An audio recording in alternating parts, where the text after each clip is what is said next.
Hello everyone, welcome to edupediaworld.com and thanks for watching Edupedia World videos. This is Sarvasreshta Patel. This is the first chapter of the grade 9 physics syllabus and it's titled Measurement and Experimentation. In this chapter we are going to learn the following topics, the first amongst which is Introduction to Units. So we'll introduce ourselves to different units used to measure different quantities. Then we'll talk about magnitude of quantities as to what numbers we use to express quantities and how do we manipulate with these numbers if they are very big and very small. Next we have a small introduction to measurement in which we'll deal with the approaches that we take to measurement and how we reduce the magnitude of errors in our measurements. Again, to measure length we'll be using a vernier calipers. So the next topic deals with using a vernier calipers for measuring length. Now very small lengths can be measured using a screw gauge. So our next topic deals with using a screw gauge. We'll also be learning how to measure mass using different instruments and different methods.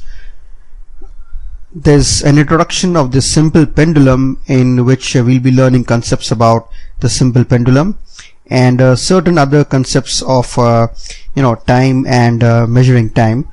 So that will be our next topic, measuring time.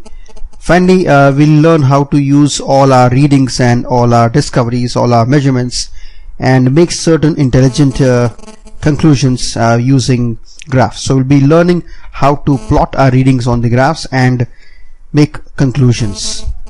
Now the first of these topics is Introduction to Units, and this video deals with Introduction to Units.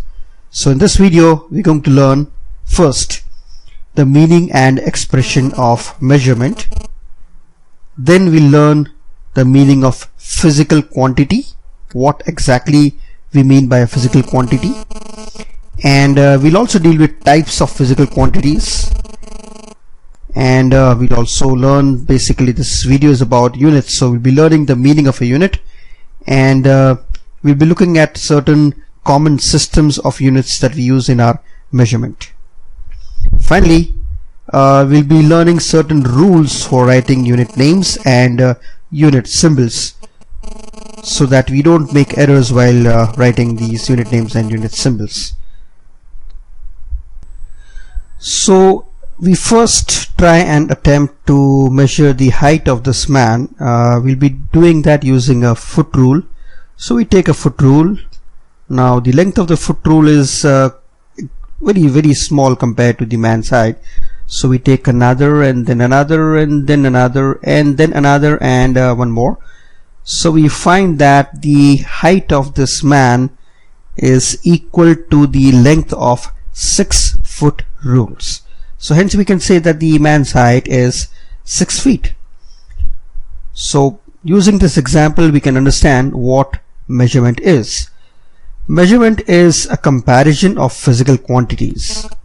We are comparing an unknown physical quantity with that of unknown physical quantity.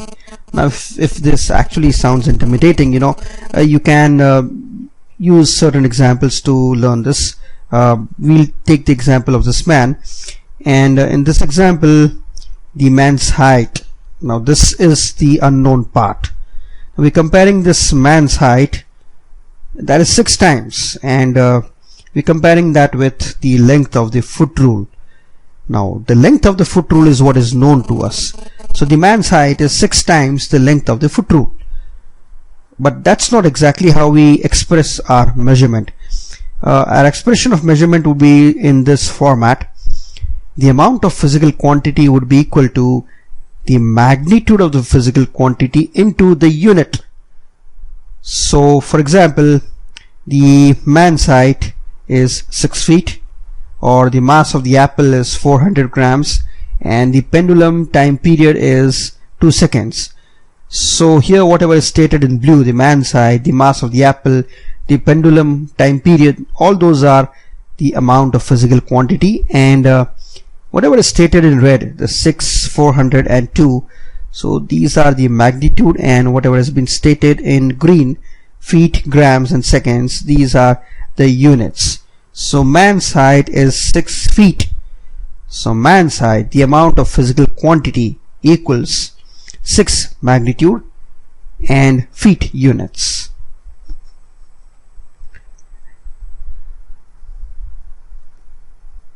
So what is it that we mean by physical quantities? So we'll just take an example of this yellow cube. Now several people might take several approaches to describing this yellow cube.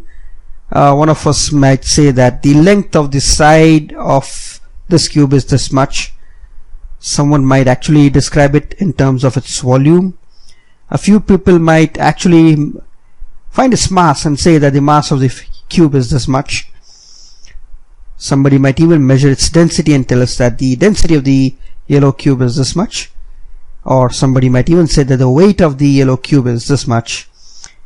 And somebody might even say that the cube is after all yellow, so we can describe it in terms of its color, yellow. So the color is nothing but it's a human perception of the frequency of light that is reflected by the cube. Now all these, whether you call it length of the side or the volume or mass or density or weight or color, all these are actually nothing but physical quantities. So that's what we mean by physical quantities.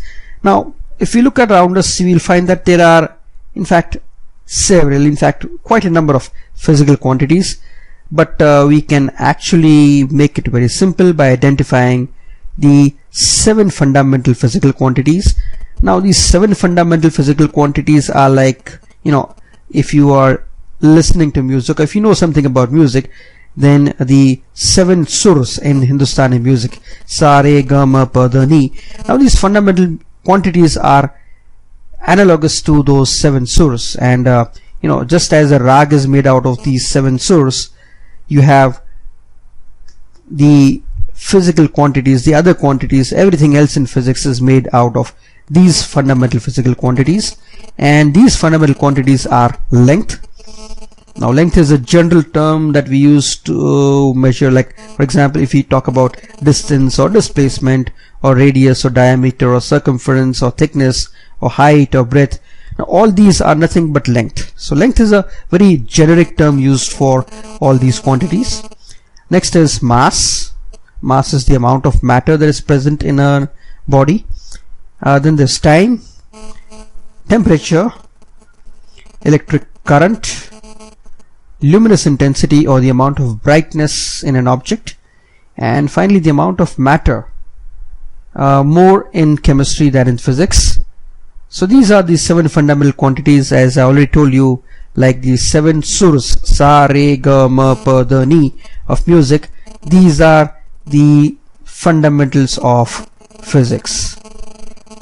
Now apart from fundamental quantities, there will be derived quantities. Now what are derived quantities? If you perform an arithmetic operation on fundamental quantities, you get derived quantities. Now let's understand that using an example. Examples, for example, you have length into length is area. So area is a derived quantity and length is the fundamental quantity. Now you can begin to understand what I meant by saying that a rag is made out of surs. So these derived quantities are like rags. They are made out of these surs, length and length. Length upon time is speed. Now I already told you that length is actually a generic term that is used for distance, radius and a number of other physical quantities. So length is a generic term. So distance upon time is speed, but here I'll talk in terms of the same fundamental physical quantities that I explained to you in the previous slide. So it's length upon time, that's speed. So now that we've learnt about what we mean by physical quantities, let's come to the focus of this topic, and that is a unit. So what is it that we mean by a unit? A unit is a reference standard measure of any physical quantity. So unit is essentially a measure of physical quantities. So for example, the foot is a measure of length.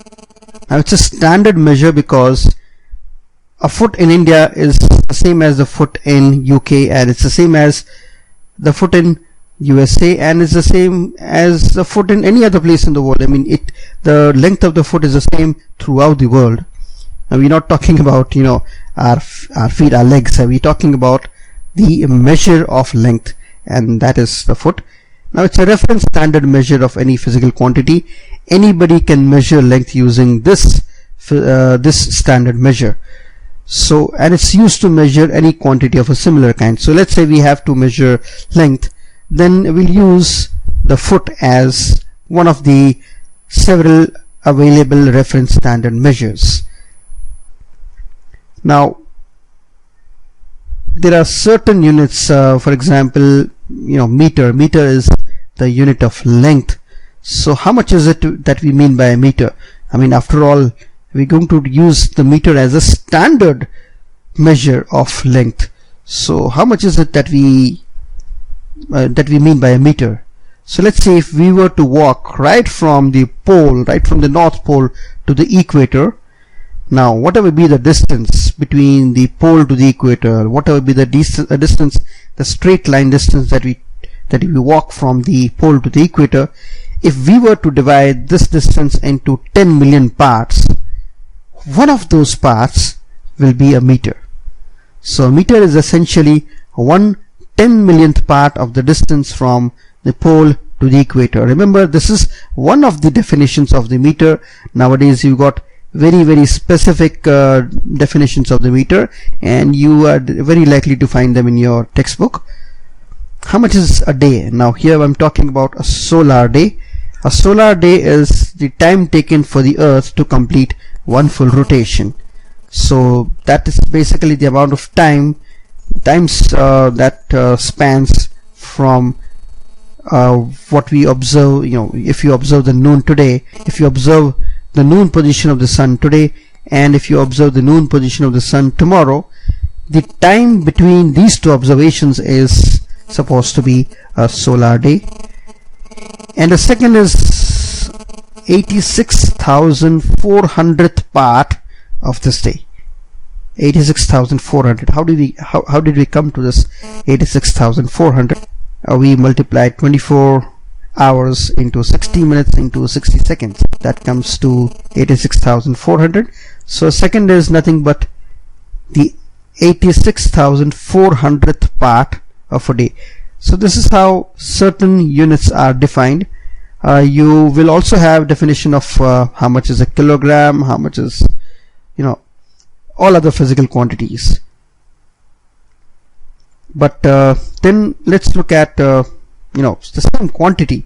Now let's say, I mean, I have already talked about length, and we have been introduced to two different units within this video. One is the foot and the other is the meter. So we can say that even if it's the same quantity, we can use different units to measure the same quantity. So for example, if I say that my height is 5 feet 6 inches, now 5 feet 6 inches is normally understood by everybody, but sometimes I may have to be more specific, and I can say that my height is 167 centimeters. And I can even say that my height is 1.67 meters. Well, I wouldn't be incorrect, but yeah, that would sound absurd. It's not very convenient to express my height in meters. So here we found that I can express my height in feet, 10 inches, in centimeters, even in meters. So essentially there are these three different systems of unit. So the first one is the FPS system, second is the CGS system, and the third is the MKS system. Now here remember those 7 fundamental quantities, and if you try and recall the first 3 of those fundamental quantities, the first one was length, the second one was mass, and the third one was second. So F in the FPS system stands for the unit of length, P stands for the unit of mass, and S stands for the unit of time. So it's foot, pound, second. CGS wouldn't be hard to configure. wouldn't be hard to figure out. I'm sorry, wouldn't be hard to figure out. CGS means centimeter, unit of length, gram, unit of mass, and second, unit of time. Similarly, MKS system means meter is the unit of length, kilogram is the unit of mass, and second is the unit of time. And we also have this SI system, which is essentially a lot of the MKS system, and it's System International. Now at times it may be very difficult to convert between units, so the International Society of Physicists actually recognizes the System International, which means that if you have to measure length, then the standard measure of length throughout the world is a meter. So people would understand the meter better than they would understand the foot or the centimeter. So that's System International.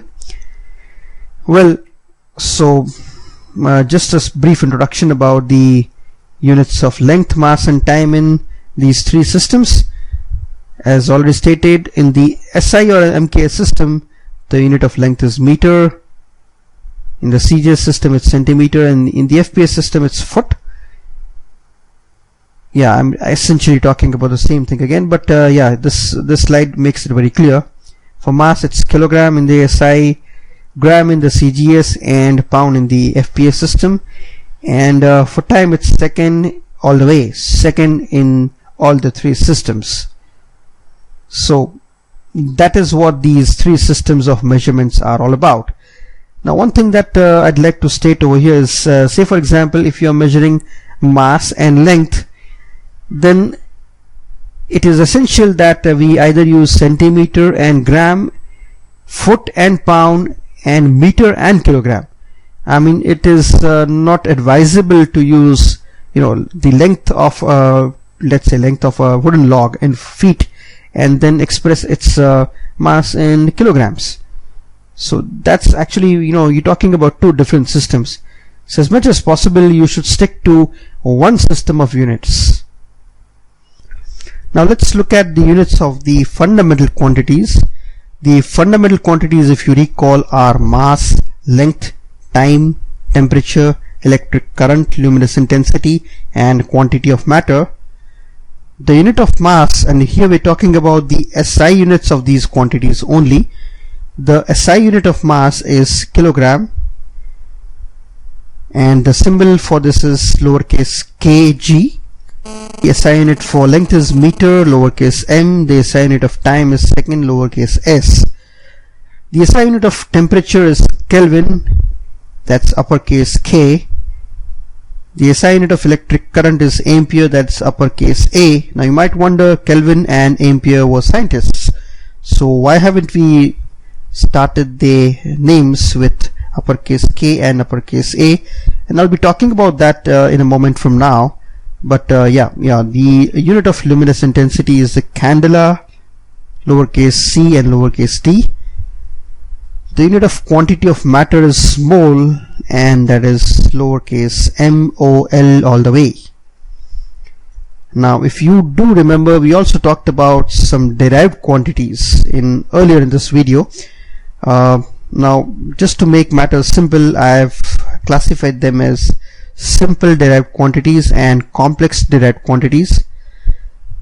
Some examples of simple derived quantities are volume, density, velocity, acceleration, and momentum.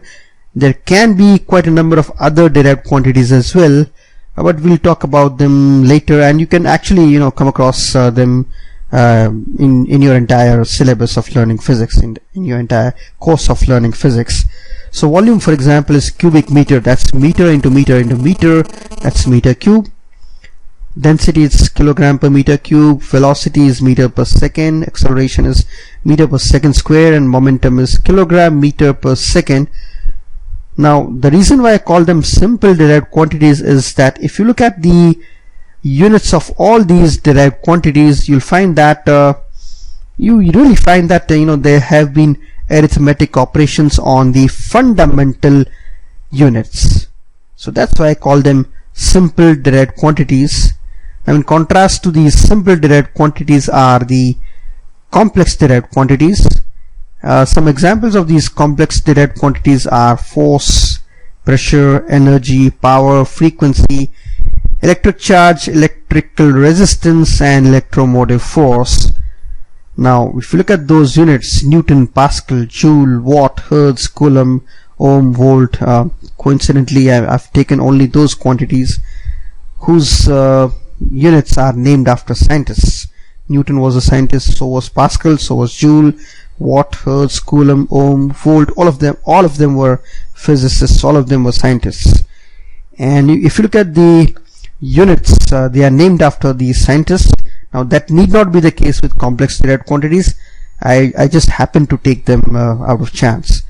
And if you look at the symbols, the symbol for Newton is N, the symbol for Pascal is PA, for Joule is J, for Watt it's W, for Hertz is HZ, HZ, for charge it's Coulomb, for Ohm it is the letter omega, the Greek letter omega, and for volt it's capital V. So these are certain complex derived quantities. Remember, I'm not talking about all of them. These are certain examples that I've quoted in this video. So why is it that, if you did have a look at the derived quantities, Newton was a scientist, but why is his name written over here with a lowercase n? Now there are certain rules that we use to state or to write unit names.